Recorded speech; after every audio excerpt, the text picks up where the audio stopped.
Ari nga pala mga kabisayang palaban ang aking update kahapon dahil sa sobra ng lakas ng ulan ay tunay na nagbaha din ang aming loob ng bahay. Buhat ng kwarto ng aking panganay ay talagang napakalakas ng baha. Pati hanggang sala, kundi nga ako ay nagsasalok din ng tubig para laang mabawasan. Tunay na habang ako ay nagsasalok ay patuloy pa rin naman ang lakas ng ulan kaya hindi maiiwasan na talagang walang katapusan ang aking pagpipiga ng basahan.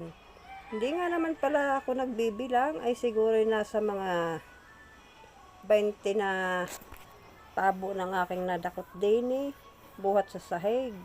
At sa sobrang ng lakas ng ulan ay naiipon sa loob ng tubig. Galing din sa dingding na sinip sa loob.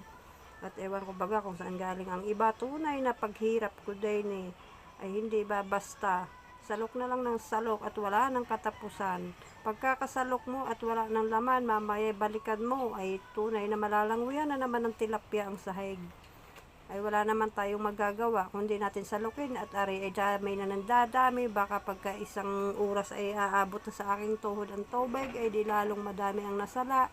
Kaya nagtsatsaga akong salukin ari hanggat sa masaid. Ay kaso nga lang hindi nga masaid-said at tunay naman pagkakasalok may napasok na naman dahil patuloy pa rin ang lakas ng ulan. Kainaman ang paghihirap ko din hindi ko na alam.